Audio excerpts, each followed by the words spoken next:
Welcome to my channel Navbharat Today. Please do like, share and subscribe. Bharat माता की जय. जय श्री राम. మిత్రులారా, హిందూ ఖతరే మే హై. హిందువులు ప్రమాదంలో ఉన్నారు.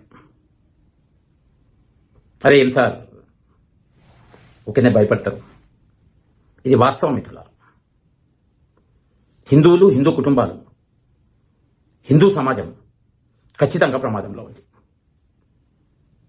ఈరోజు మన అమ్మాయిలు సురక్షితంగా లేరు. బయటకు పోయిన అమ్మాయిలు మరి విధర్మీయుల్ని ప్రేమిస్తున్నారు, పెళ్లి చేసుకుంటున్నారు. ముస్లింలను పెళ్లి చేసుకోవడం వల్ల ముస్లిం స్త్రీగా మారిపోతుంది. ముస్లిం జనాభా పెరగడానికి మన హిందూ స్త్రీ ఉపయోగపడుతుంది. ఇది మరి హిందుత్వం ఖతరాలో ఉన్నట్టే కదా. మనం కంట్రోల్ చేసే పరిస్థితిలో లేము.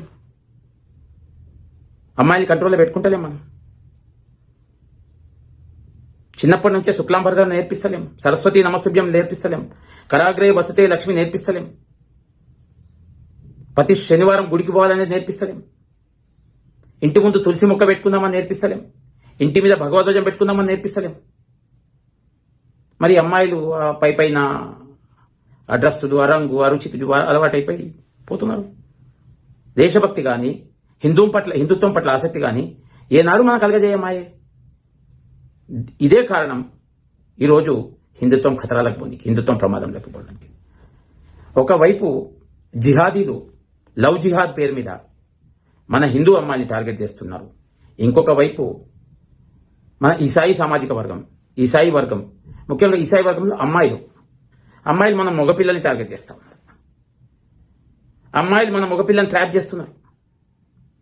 మగపిల్లని ట్రాప్ చేసుకుని వాడిని మతంలోకి తీసుకుపోతున్నారు. వాడి ద్వారా ఈసాయి సముదాయం పెరుగుతున్నది, ఈసాయి సంఖ్య పెరుగుతూ ఉన్నది. One Hindu gentleman is gone in Christianity. క్యా ये हिंदू खतरे में का उदाहरण नहीं है? ఇది హిందూ ప్రమాదంలో ఉండడానికి సంకేతం కాదా?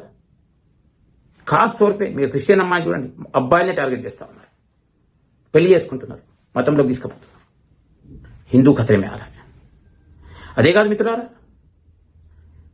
ఈరోజు 42% అని చెప్పి ఈ దొంగ ప్రభుత్వాలు ముస్లింల ఓట్ల కోసం బీసీలకు 42% అని చెప్పి దాంట్లో ముస్లింలకు రిజర్వేషన్ ఇస్తున్నారు. అమాయక బీసీలు అది నమ్ముతున్నారు. They are coming into the trap. వాళ్ళ మోసపూరితమైన వల్ల చిక్కుకుంటున్నాం మనం. ఈ 42%తో బీసీలకు ఎలాంటి లాభం జరగదు మిత్రులారా. ఇది ఒక రకమైనటువంటి కుట్ర. రాహుల్ గాంధీ నుంచి, విదేశాల నుంచి వస్తున్నటువంటి కుట్ర. హిందువులను డివైడ్ చేయాలి. హిందువులను యాదవులుగా, హిందువులను మరి గౌడ్లుగా, హిందువులను మరి పద్మశాలీలుగా, హిందువులను మరి మేరు, రజకులు, నాయి బ్రాహ్మణులు, ఈ రకంగా హిందువులను డివైడ్ చేయడం కోసం అనేటువంటి ఒక కుట్ర జరుగుతుంది. 42% ఎలాంటి ప్రయోజనం అంటే నేను రాసిస్తాను మీకు. ఇటంతా హిందువులను డివైడ్ చేసే ఒక కుట్ర. ఇది ఒక టైప్ ఆఫ్ కుట్ర. దీంతో కూడా హిందువులు ఖతరే మే ఆరాయి.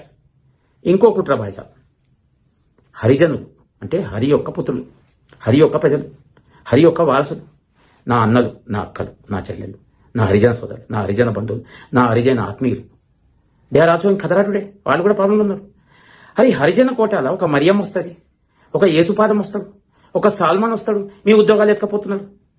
మరియమ్మ హరిజనుడు ఎట్లయితాడు?